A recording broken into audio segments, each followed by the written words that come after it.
Hi friends, Hindi डिकॉर्डेड channel में आप सभी का स्वागत है। दोस्तों, शोध प्राथमिक या उपलब्ध प्रथम हाथ स्रोतों से नया ज्ञान या डेटा एकत्र करता है।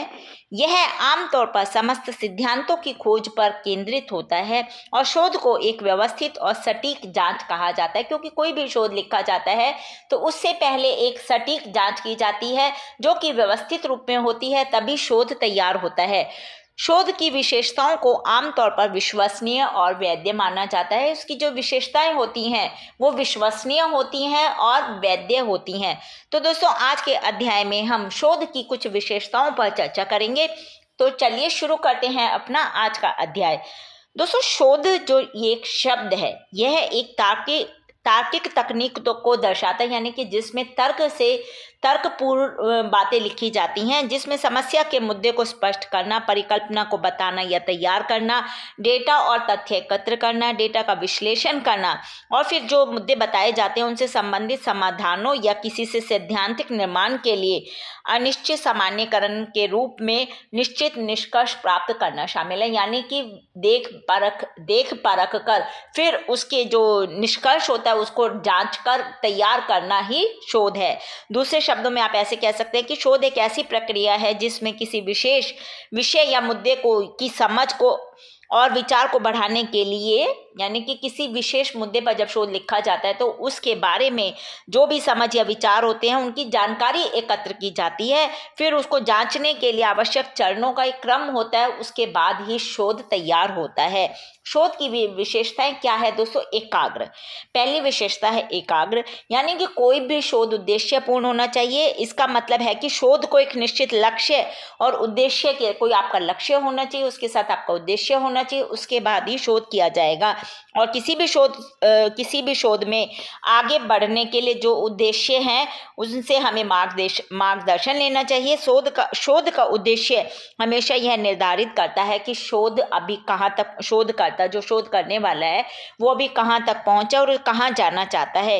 एक निश्चित उद्देश्य के बिना शोधकर्ता को गलत दिशा में ले जा सकता है। शोधकर्ता गलत दिशा में पहुंच जाएगा तो उससे क्या होगा कि जो शोध यात्रा है, शोध करने की पूरी यात्रा है, वो उसमें गलतियां आती जाएंगी।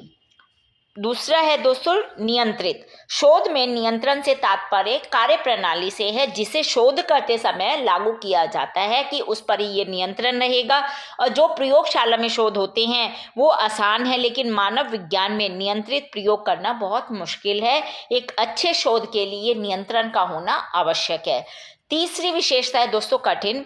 शोध की प्रक्रिया जो है वो कठोर होनी चाहिए। इसका मतलब है कि शोधकर्ता को यह सुनिश्चित करना चाहिए कि अपनाई गई प्रक्रिया प्रासंगिक, उचित और नियोजित है, कि जो उसने प्रक्रिया अपनाई है वो उचित है।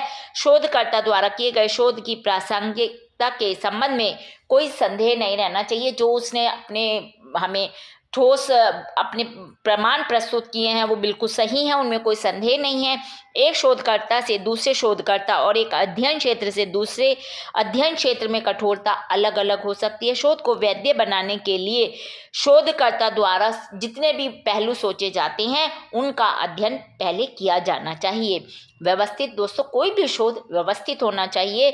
यदि शोधकर्ता एक आदर्श शोध डिजाइन या प्रक्रिया बनाना चाहता है तो उसे व्यवस्थित रूप से बाजार से आवश्यक जानकारी का मूल्यांकन या उसकी जो भी प्राप्ति है उसके मतलब पूरा मूल्यांकन करने के बाद ही शोध बनाना चाहिए। गंभीर। दोस्तों, शोध में आलोचनात्मकता का तात्पर्य शोध की विधि, निष्कर्ष और निष्कर्ष की स्थिति क्या है उससे होता है।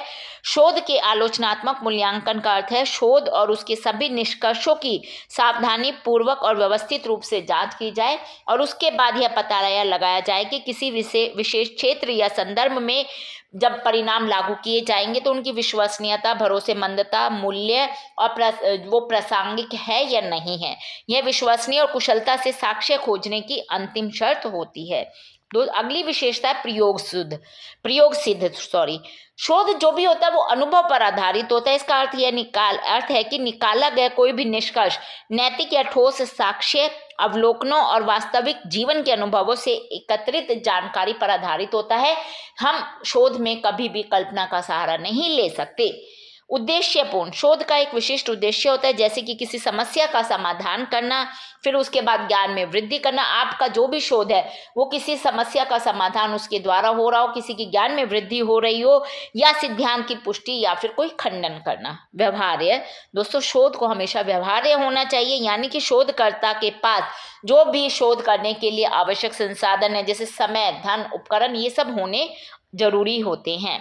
अनुभवजन्य, शोध अनुभवजन्य यानी कि अनुभव से होना चाहिए, यानी कि शोधकर्ता को डेटा एकत्र करने और विश्लेषण करने के लिए प्रत्यक्ष अवलोकन या अनुभव पर निर्भर रहना चाहिए, उसके बाद ही वो उसको अपना शोध तैयार करना चाहिए।